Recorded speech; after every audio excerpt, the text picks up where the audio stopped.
Hello everyone, आज है 28 जुलाई और आज इस वीडियो में हम बात करने जा रहे हैं यस बैंक के बारे में।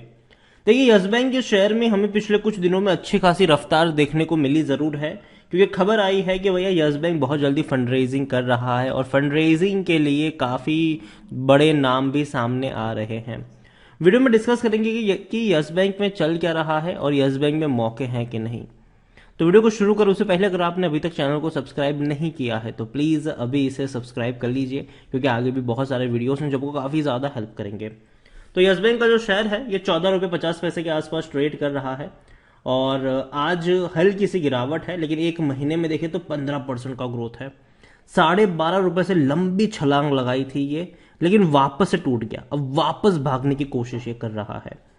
लेकिन अगर आप एक साल का ग्राफ देखोगे तो 13 से 14% का ग्रोथ जरूर है, लेकिन बीच बीच में जब भी 14-15 की रेंज में पहुंचा है टूटा है ये, वापस 12-13 के आसपास गया है, वापस वहीं पे पहुंचा है और वहीं पर आया है।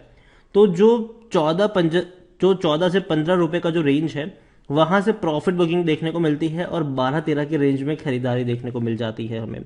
यस बैंक में अगर एक बड़ी खबर की अगर हम बात करें तो स्टॉक में जंप आने की जो पहली वजह है वो है भैया फंड रेजिंग। यस बैंक आने वाले एक महीने के अंदर, आप यहां पर देख सकते हैं बोर्ड, तो बैंक का जो बोर्ड है उसने अनाउंस किया है कि मीटिंग होनी है 29 जुलाई को, कल मीटिंग है, for considering and evaluation of proposal highlighting fund raising through right issue. Potential buyer भी अभी सामने आ रहे हैं और जिसके बारे में मैंने आपको वीडियो में इससे पहले भी बताया था कि दो बड़े बायर्स यहां पर सामने आ रहे हैं और तकरीबन 7,500 करोड़ के आसपास की फंड रेजिंग होने वाली है। दूसरी एक जो खबर है यस बैंक में वो ये है कि यस बैंक में हम सब जानते हैं कि भैया एनपीएस काफी ज्यादा है, मतलब ऐसे लोन जो बांटे गए लेकिन अब रिकवर ही नहीं हो पा रहे हैं और उसका जो अमाउंट है वो 48,000 करोड़ का इनका स्ट्रेस असेट्स है।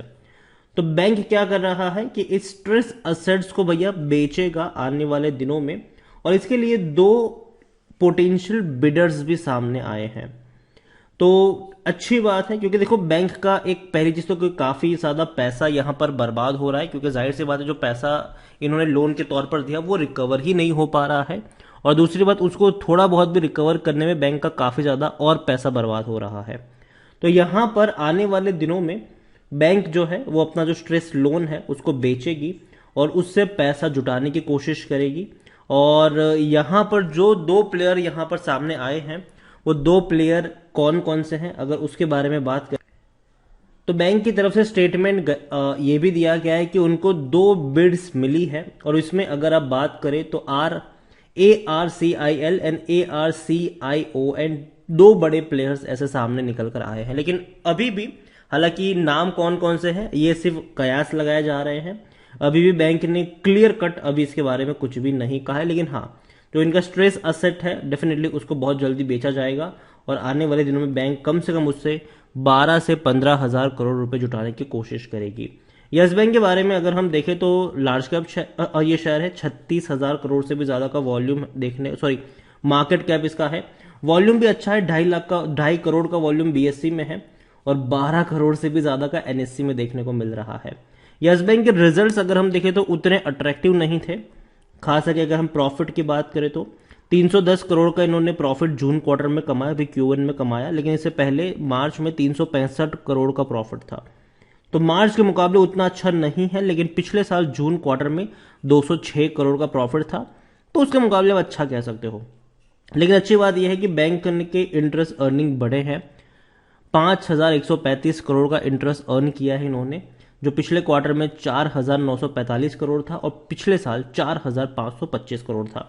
तो पिछले साल के मुकाबले कंपेयर करो या पिछले क्वार्टर के मुकाबले कंपेयर करो, रेवेन्यू बढ़ा है, ये आप कह सकते हो। यहां पर अगर हम बात करें तो according to Moneycontrol user 11% लोग कह रहे हैं कि बेचो और भाग जाओ, 82% लोग खरीदने की बात करें, 7% लोग होल्ड करने की भी बात यहां पर कर रहे हैं। और यस बैंक के रेवेन्यू लगातार टूट रहे थे, लेकिन अब इनके रेवेन्यू में बढ़ोतरी आ सकती है, क्योंकि पिछले साल में अगर आप देखो तो 19,000 करोड़ का इनका रेवेन्यू था, कुल पूरे साल का रेवेन्यू, लेकिन अब वो बढ़ रहे हैं। क्योंकि पहले ही क्वार्टर में बैंक ने 5,150 करोड़ के आसपास का रेवेन्यू दिखाया है। तो जाहिर सी बात है, अगर एवरेज उतनी भी रहेगी तो 20,000 करोड़ से ज्यादा के रेवेन्यू बैंक दिखा सकता है, लेकिन डेफिनेटली इनके रेवेन्यू बढ़ेंगे अब आने वाले दौर में। प्रॉफिट्स अगर आप देखो तो प्रॉफिट भी बढ़ते नजर आएंगे। जो प्रॉफिट आपको 1,065 करोड़ का देखने को मिला था, हालांकि अच्छा प्रॉफिट था क्योंकि इससे पहले के सालों में भारी लॉसेस हुए थे इस बैंक को। अब इनके प्रॉफिट और भी बढ़ेंगे क्योंकि 300 करोड़ से भी ज्यादा का इन्होंने मुनाफा पहले क्वार्टर में दिखाया है। अगर इसी रफ्तार से भी बढ़ेंगे तो 1200 करोड़ से 1300 करोड़ का प्रॉफिट हो सकता है इनको। लेकिन हाँ, कंसिस्टेंट परफॉर्मेंस दिखाना पड़ेगा। बीच में एक क्वार्टर भी खराब आया तो हालत खराब हो जाएगी इनकी। खरीदारी करने का सही मौका है क्योंकि शायद ओवरबोर्ड जोन में नहीं है, कोई भी रेड फ्लैग नजर नहीं आ रहा है। डिविडेंड तो पे कर ही नहीं रहा है, पैसा भी यहां पर नहीं बना क्योंकि हम सब देखें कि 400 रुपए के आसपास ट्रेड करने वाला शेयर आज 14-15 के आसपास ट्रेड कर रहा है और उससे ऊपर बढ़ भी नहीं पा रहा है। होल्डिंग में अगर आप देखो तो प्रमोटर तो राणा कपूर एंड फैमिली निकल ली है यहां से। 0.34% म्यूचुअल फंड के पास है, 43.58% डोमेस्टिक इंस्टीट्यूशन के पास है, 11.38 एफआईएल्स के पास है और 44.70% रिटेल एंड अदर पार्टीज के पास देखने को मिल रहे हैं। तो देखो यहां पर पहली चीज तो मैं ये कहूंगा कि यस बैंक, काफी लोग कहते हैं कि डूबेगी बैंक, तो अगेन नहीं डूबने वाली है बैंक। बैंक ने 2 बार अच्छी फंड रेजिंग कर ली, तीसरी बार भी फंड रेजिंग करेंगे। इसके अलावा जो उनके स्ट्रेसफुल लोन है जो रिकवर ही नहीं हो रहे हैं, उसको भी बेचकर नया पैसा जुटाने की कोशिश करेंगे ये आने वाले दिनों में। तो डेफिनेटली बैंक के पास इनफ लिक्विडिटी आपको देखने को मिलेगी और जो पुरानी गलतियां बैंक ने करी है उसको दोबारा रिपीट नहीं करेंगे। ऐसी मैं आशा करता हूं कि ना ही करें, तो शायद आने वाले दौर में बैंक के रिकवरी के चांसेस भी ज्यादा है। लेकिन साथ में आपको एक चीज के बारे में ये भी सोचना पड़ेगा कि देखो न्यूज के बल पर यह शेयर अभी अच्छी खासी तेजी दिखा चुका है, लेकिन हर बार जब भी ये 14-15 रुपए की रेंज में पहुंचा है इसके हाथ पे ठंडे पड़े हैं, वापस प्रॉफिट बुकिंग आई है। तो पहली चीज तो ये कि 14 रुपए के ऊपर खरीदारी करने की मेरी सलाह नहीं है। अगर आपको 12 से 13 के बीच में मिल रहा है तो वहां पर आप रिस्क ले सकते हो। लेकिन साथ ही साथ ये भी कहूंगा कि इसको भैया बड़ी रफ्तार आने में बहुत बड़ा इंतजार आपको करना पड़ेगा।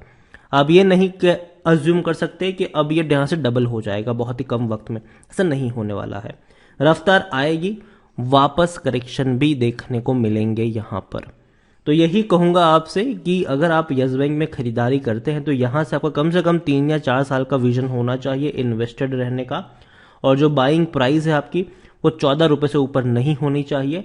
12 से 13 रुपए की रेंज में अगर आपको भटकता हुआ नजर आ जाता है यस बैंक का शेयर, तो ही आप खरीदारी करने का रिस्क यहां पर उठा सकते हैं।